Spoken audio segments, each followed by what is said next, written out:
Now, it seems that from these lectures, one gets the feeling that the gloves are off with the SACP and the ANC officials taking aim at President Zuma. What's your thought? This is the clearest indication that the gloves are off, and as such, this is going to be a brutal year unless ANC use the June conference to reach out to each side. The positions now are stiffening and they are growing apart. And the alliance partnership is also under great strain.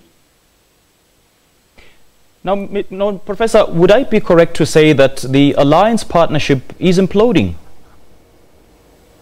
It is experiencing great difficulties than any other time in the last few decades, especially under the democratic government. I wouldn't say it is imploding in a sense, but if issues are not resolved, it's likely that you may see other alliance partners such as COSATU literally diminishing whilst other federations contest that space.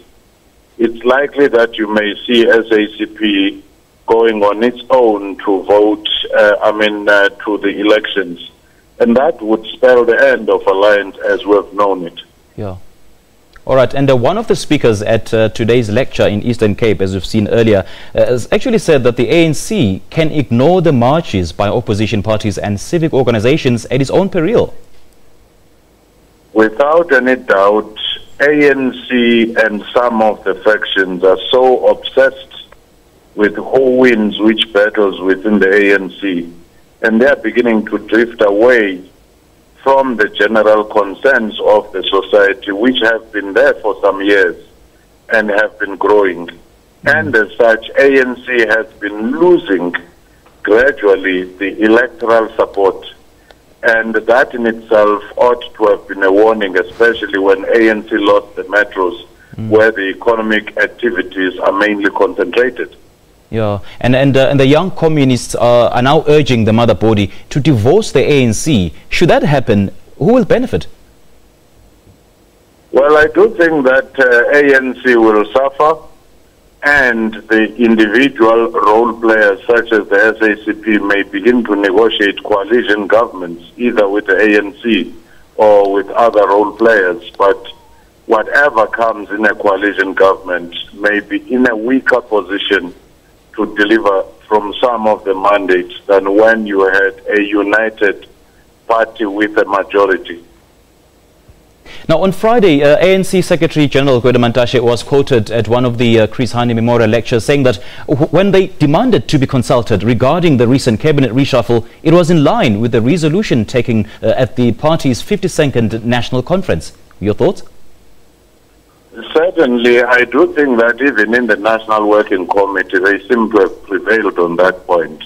But remember, in a space where factionalism is in active mode, values, principles, and resolutions no longer matter because people defend leaders, not the principles. Yeah. And Cyril Ramaphosa said the upcoming 54th elective conference in December will actually determine whether the ANC moves forward or remains a shell. And just to quote him verbatim, he said that if there is a time to act, it is at the conference. This is actually a clearest indication that he's now putting his hat in the ring. Don't you agree? Certainly, I do think that he might have come under extreme pressure to say that if he keeps not declaring that he is interested whilst Nkosazana Dlamini-Zuma is actively launching a campaign, then it will be the same experience as Kgalema Motlanthe, who waited until very late in the campaign trying to be disciplined. And by the time he was ready, his supporters had moved on believing that he was not available. Now, his speech has been widely construed as a veiled attack on President Jacob Zuma and his administration. Any likelihood that he might backtrack, as we've seen in the past couple of weeks? I doubt there will be any backtracking right now. What we must be focusing on, the battle lines will be drawn within the NEC because it is the NEC now that is the next stage. Yeah. Then thereafter, you will begin to see open campaign whether ANC opens it or not, because those who have been calling for no mention of campaign, no mention of names, have themselves been quite active in campaigning. So the different sides may say the discipline is not being applied consistently. Right. Mr. Fikeni, as always, great chatting to you. Thank you so much for your time. That is a political analyst, Dr. Somadoda Fikeni, just analyzing the Chris Hani Memorial services, Chris Hani Memorial lectures that I've seen over the couple of days, and just a few minutes ago from the Babs Mtakane Hall in Eastern Cape.